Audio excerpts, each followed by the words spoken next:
want to be honest with you about something before I share these rules. I did not create them from a place of having it all figured out. I created them from 8 years of navigating mother loss largely alone, and noticing how consistently I extended grace to everyone around me while offering very little of it to myself. That is a pattern I suspect many motherless daughters will recognize. We tend everyone else. We show up for everyone else. We hold space for everyone else's grief, everyone else's hard days, everyone else's becoming, and somewhere in the middle of all of that tending, we forget that we are also someone who deserves to be tended. These 7 rules are my attempt to change that. Not just for you, for me too. Rule 1. Be kind to your grief timeline. Stop apologizing for still being in it. I am 8 years into this journey, and there are still days when the grief arrives without warning, in a song, in a smell, in the face of my grandson who carries 1/8 of her.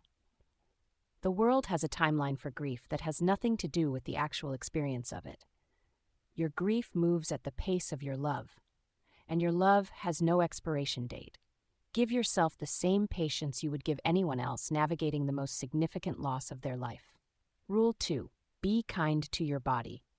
Grief is not only emotional, it lives in the body, in the exhaustion that has no bottom, in the nervous system that stays on alert long after the acute season has passed, in the physical ache of carrying something invisible that weighs more than anything visible ever could.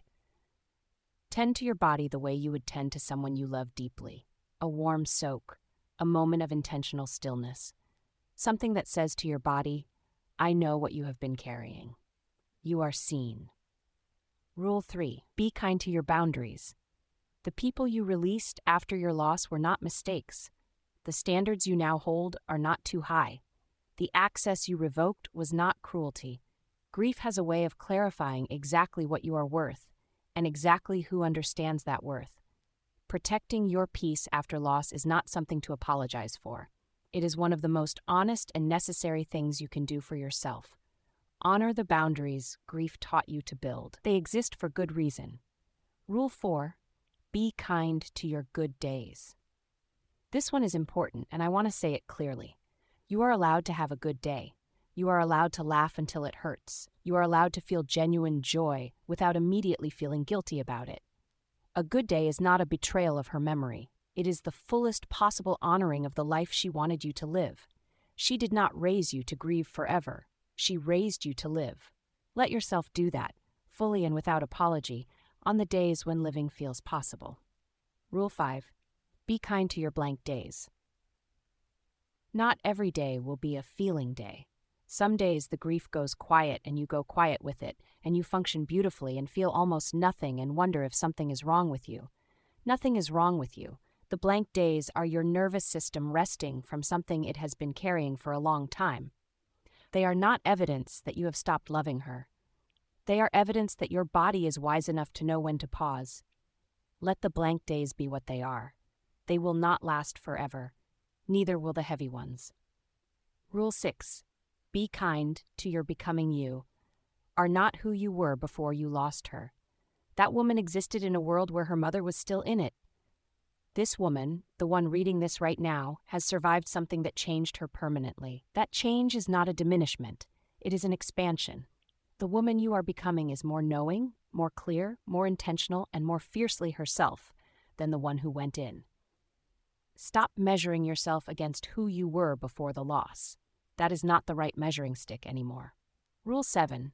Be kind to your love for her. Your love for her does not have to look any particular way. It does not have to be public or private, loud or quiet, productive or still. It does not have to be expressed in any format that makes anyone else comfortable. Your love for her is yours. In whatever form it takes on any given day, a quiet conversation in the garden, a song played too loud in the car, a product made in her honor, a name spoken out loud when no one else is listening. Let it exist exactly as it is, without editing it, without explaining it, without performing it for anyone else's benefit. How to use these rules? I want to invite you to do something simple with this list. Print it or save it somewhere you will actually see it, not buried in a folder. On your bathroom mirror, your phone wallpaper, your journal cover, somewhere that interrupts your ordinary day and reminds you of what you committed to. Pick one rule per week. just one, and practice it intentionally for 7 days. Not perfectly, just consistently. Notice what shifts when you extend to yourself the same grace you would extend without hesitation to another motherless daughter navigating the same journey. Because here is what I know after 8 years of this. The most radical thing a grieving woman can do is decide that she deserves kindness too. Not someday, not after she has healed enough, not after she has earned it through sufficient suffering. Now, exactly as she is, in whatever season she is in. She raised you to be kind. Start with yourself. Kenyatta E. Gray is the founder of Honoring Miss B LLC, a grief healing brand created after losing her mother, the late Beverly E. Carroll, in 2018. Shop the full collection at Honoring Miss B on Etsy and explore more at honoringmissb.org.